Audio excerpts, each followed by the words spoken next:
AI Read to Me presents The Call of the Wild by Jack London. Now close your eyes and relax. Chapter 1. Into the Primitive.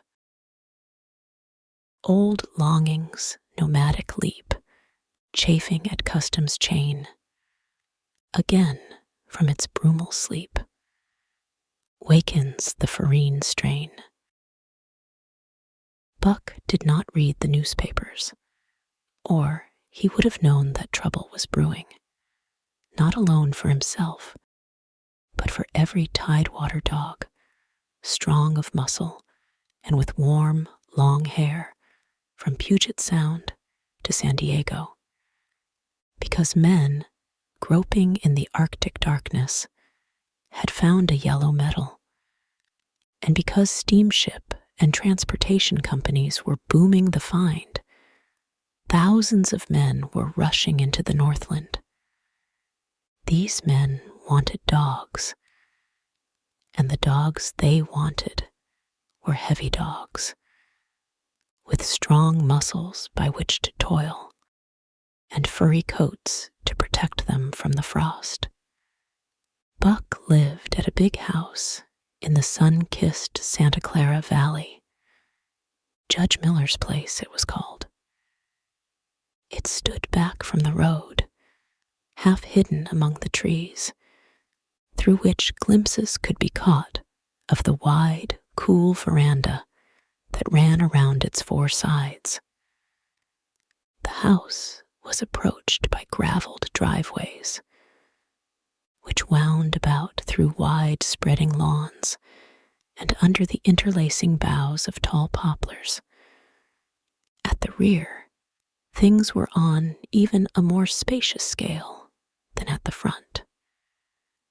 There were great stables where a dozen grooms and boys held forth, rows of vine-clad servants' cottages, an endless and orderly array of outhouses, long grape arbors, green pastures, orchards, and berry patches. Then there was the pumping plant for the artesian well, and the big cement tank where Judge Miller's boys took their morning plunge and kept cool in the hot afternoon.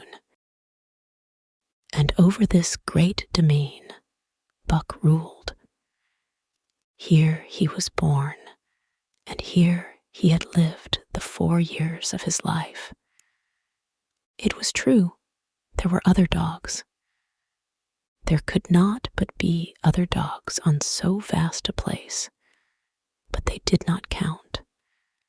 They came and went, resided in the populous kennels, or lived obscurely in the recesses of the house after the fashion of Toots, the Japanese pug, or Isabel, the Mexican hairless, strange creatures that rarely put nose out of doors or set foot to ground. On the other hand, there were the fox terriers, a score of them at least, who yelped fearful promises at Toots and Isabel looking out of the windows at them, and protected by a legion of housemaids armed with brooms and mops. But Buck was neither house dog nor kennel dog. The whole realm was his. He plunged into the swimming tank or went hunting with the judge's sons. He escorted Molly and Alice, the judge's daughters, on long twilight or early morning rambles. On wintry nights, he lay at the judge's feet before the roaring library fire.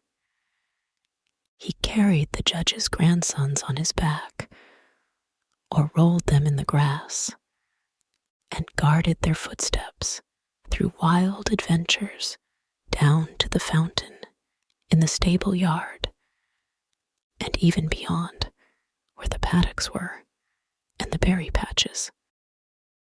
Among the terriers, he stalked imperiously, and Toots and Isabel he utterly ignored, for he was king over all creeping, crawling, flying things of Judge Miller's place, humans included. His father, Elmo, a huge Saint Bernard, had been the judge's inseparable companion, and Buck bid fair to follow in the way of his father. He was not so large. He weighed only 140 pounds, for his mother, Shep, had been a Scotch shepherd dog. Nevertheless, 140 pounds, to which was added the dignity that comes of good living and universal respect, enabled him to carry himself in right royal fashion. During the 4 years since his puppyhood, he had lived the life of a sated aristocrat. He had a fine pride in himself, was even a trifle egotistical, as country gentlemen sometimes become because of their insular situation. But he had saved himself by not becoming a mere pampered house dog. Hunting and kindred outdoor delights had kept down the fat and hardened his muscles. And to him, as to the cold tubbing races, the love of water had been a tonic and a health preserver.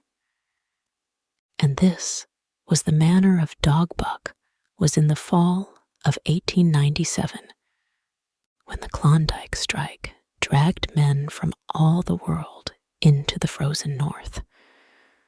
But Buck did not read the newspapers, and he did not know that Manuel, one of the gardener's helpers, was an undesirable acquaintance. Manuel had one besetting sin. He loved to play Chinese lottery.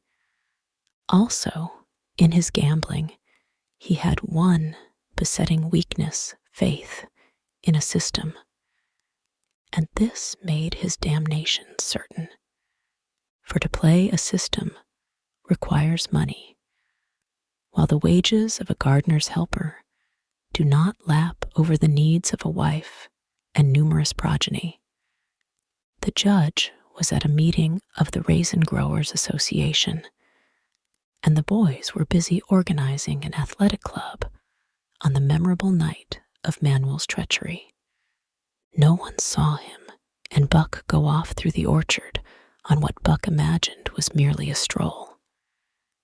And with the exception of a solitary man, no one saw them arrive at the little flag station known as College Park. This man talked with Manuel, and money chinked between them. "You might wrap up the goods before you deliver 'em," the stranger said gruffly, and Manuel doubled a piece of stout rope around Buck's neck under the collar. "Twist it, and you'll choke 'em plenty," said Manuel, and the stranger grunted a ready affirmative. Buck had accepted the rope with quiet dignity. To be sure, it was an unwonted performance, but he had learned to trust in men he knew, and to give them credit for a wisdom that outreached his own. But when the ends of the rope were placed in the stranger's hands, he growled menacingly. He had merely intimated his displeasure, in his pride believing that to intimate was to command. But to his surprise, the rope tightened around his neck, shutting off his breath. In quick rage, he sprang at the man, who met him halfway, grappled him close by the throat, and with a deft twist, threw him over on his back. Then the rope tightened mercilessly, while Buck struggled in a fury, his tongue lolling out of his mouth, and his great chest panting futilely. Never in all his life had he been so vilely treated, Never in all his life had he been so angry. But his strength ebbed, his eyes glazed, and he knew nothing when the train was flagged, and the two men threw him into the baggage car. The next he knew, he was dimly aware that his tongue was hurting, and that he was being jolted along in some kind of a conveyance. The hoarse shriek of a locomotive whistling a crossing told him where he was. He had traveled too often with the judge not to know the sensation of riding in a baggage car. He opened his eyes, and into them came the unbridled anger of a kidnapped king. The man sprang for his throat, but Buck was too quick for him. His jaws closed on the hand, nor did they relax till his senses were choked out of him once more. "Yep, has fits," the man said, hiding his mangled hand from the baggage man, who had been attracted by the sounds of struggle. "I'm taking him up for the boss to Frisco. A crack dog doctor there thinks that he can cure him." Concerning that night's ride, the man spoke most eloquently for himself in a little shed back of a saloon on the San Francisco waterfront. "All I get is 50 for it," he grumbled, "and I wouldn't do it over for 1,000 cold cash." His hand was wrapped in a bloody handkerchief, and the right trouser leg was ripped from knee to ankle. "How much did the other mug get?" the saloon keeper demanded. 100, was the reply. "Wouldn't take a sou less, so help me." "That makes 150, the saloon keeper calculated.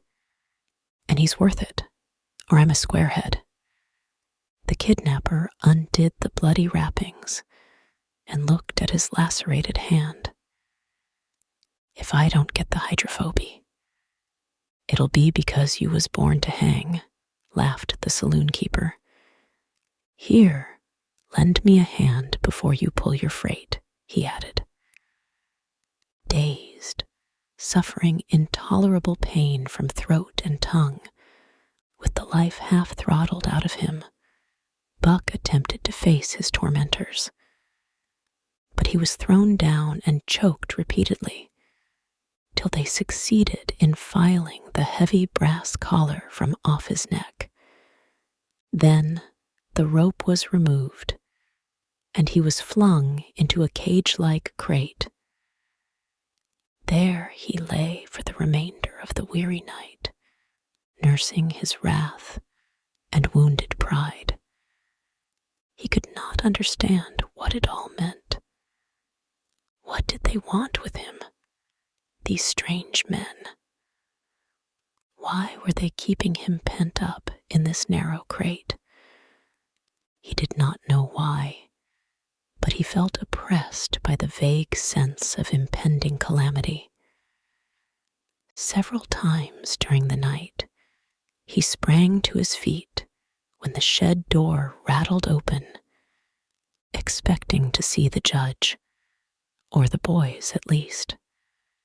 But each time it was the bulging face of the saloon keeper that peered in at him by the sickly light of a tallow candle. And each time the joyful bark that trembled in Buck's throat was twisted into a savage growl. But the saloon keeper let him alone, and in the morning 4 men entered and picked up the crate. More tormentors, Buck decided, for they were evil-looking creatures, ragged and unkempt, and he stormed and raged at them through the bars. They only laughed and poked sticks at him, which he promptly assailed with his teeth, till he realized that that was what they wanted, whereupon he lay down sullenly and allowed the crate to be lifted into a wagon. then he and the crate in which he was imprisoned began a passage through many hands. Clerks in the express office took charge of him. He was carted about in another wagon. A truck carried him with an assortment of boxes and parcels upon a ferry steamer. He was trucked off the steamer into a great railway depot, and finally he was deposited in an express car. For 2 days and nights, this express car was dragged along at the tail of shrieking locomotives. And for 2 days and nights, Buck neither ate nor drank. In his anger, he had met the first advances of the express messengers with growls, and they had retaliated by teasing him. When he flung himself against the bars, quivering and frothing, they laughed at him and taunted him. They growled and barked like detestable dogs, mewed and flapped their arms and crowed. It was all very silly, he knew, but therefore the more outrage to his dignity, and his anger waxed and waxed. He did not mind the hunger so much, but the lack of water caused him severe suffering and fanned his wrath to fever pitch. For that matter, high-strung and finely sensitive, the ill treatment had flung him into a fever, which was fed by the inflammation of his parched and swollen throat and tongue. He was glad for one thing. The rope was off his neck. That had given them an unfair advantage, but now that it was off, he would show them. They would never get another rope around his neck. Upon that, he was resolved. For 2 days and nights he neither ate nor drank. And during those 2 days and nights of torment, he accumulated a fund of wrath that boded ill for whoever first fell foul of him. His eyes turned bloodshot, and he was metamorphosed into a raging fiend. So changed was he that the judge himself would not have recognized him, and the express messengers breathed with relief when they bundled him off the train at Seattle. 4 men gingerly carried the crate from the wagon into a small, high-walled backyard. A stout man with a red sweater that sagged generously at the neck came out and signed the book for the driver. That was the man, Buck divined, the next tormentor, and he hurled himself savagely against the bars. The man smiled grimly and brought a hatchet and a club. "You ain't going to take him out now?" the driver asked. "Sure," the man replied, driving the hatchet into the crate for a pry. There was an instantaneous scattering of the 4 men who had carried it in, and from safe perches on top the wall, they prepared to watch the performance. Buck rushed at the splintering wood, sinking his teeth into it, surging and wrestling with it. Wherever the hatchet fell on the outside, he was there on the inside, snarling and growling, as furiously anxious to get out as the man in the red sweater was calmly intent on getting him out. "Now, you red-eyed devil," he said, when he had made an opening sufficient for the passage of Buck's body. At the same time, he dropped the hatchet and shifted the club to his right hand. And Buck was truly a red-eyed devil as he drew himself together for the spring, hair bristling, mouth foaming, a mad glitter in his bloodshot eyes. Straight at the man, he launched his 140 pounds of fury, surcharged with the pent passion of 2 days and nights. In mid-air, just as his jaws were about to close on the man, he received a shock that checked his body and brought his teeth together with an agonizing clip. He whirled over, fetching the ground on his back and side. He had never been struck by a club in his life and did not understand. With a snarl that was part bark and more scream, he was again on his feet and launched into the air. And again the shock came, and he was brought crushingly to the ground. This time he was aware that it was the club, but his madness knew no caution. A dozen times he charged, and as often the club broke the charge and smashed him down. After a particularly fierce blow, he crawled to his feet, too dazed to rush. He staggered limply about, the blood flowing from nose and mouth and ears.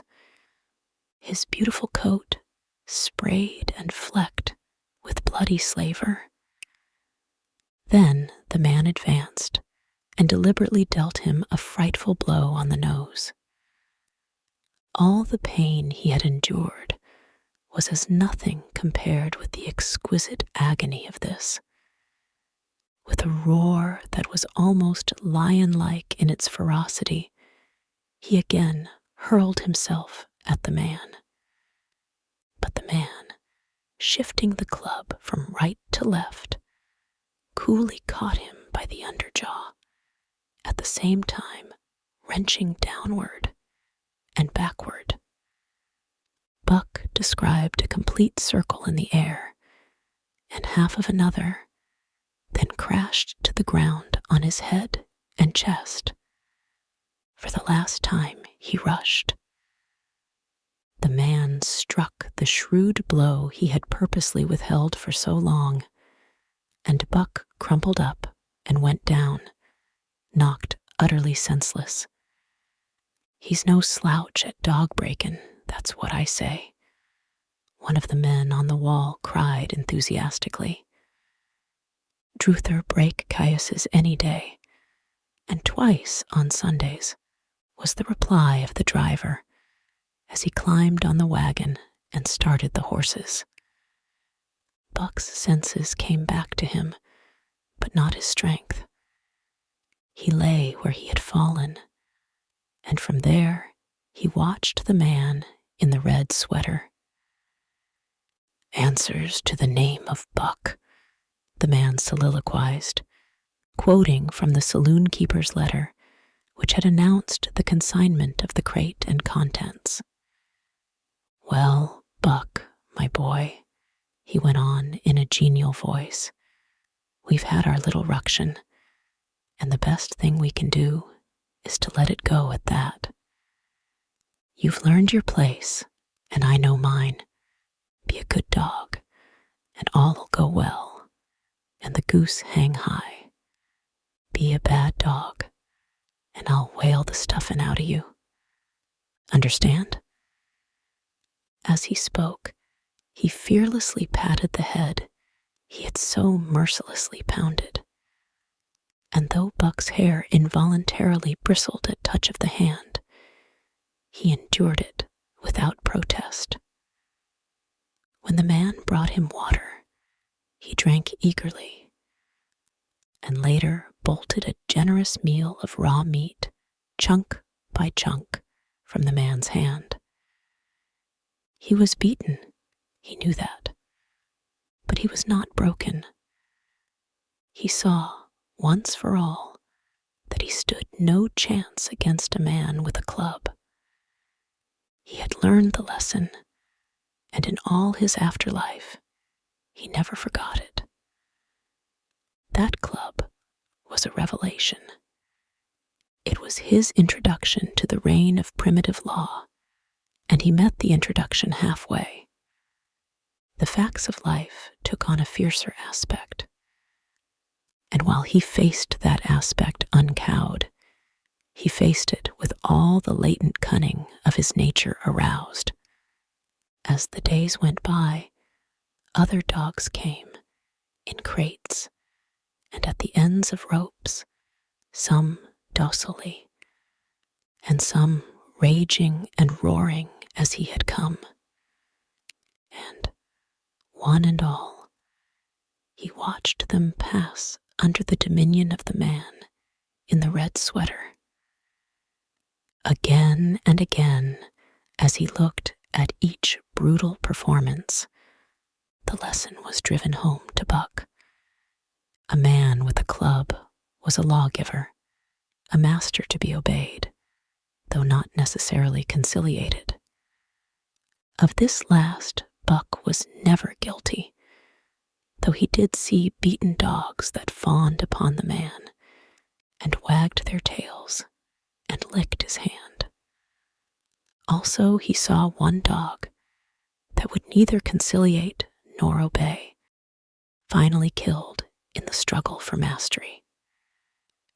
Now and again, men came, strangers, who talked excitedly, wheedlingly, and in all kinds of fashions to the man in the red sweater, and at such times that money passed between them, the strangers took one or more of the dogs away with them. Buck wondered where they went, for they never came back. But the fear of the future was strong upon him, and he was glad each time when he was not selected. Yet his time came, in the end, in the form of a little weazened man who spat broken English, and many strange and uncouth exclamations which Buck could not understand. "Sacredam," he cried, when his eyes lit upon Buck. "Dat one damn bully dog. Eh? How moch?" 300, and a present at that, was the prompt reply of the man in the red sweater.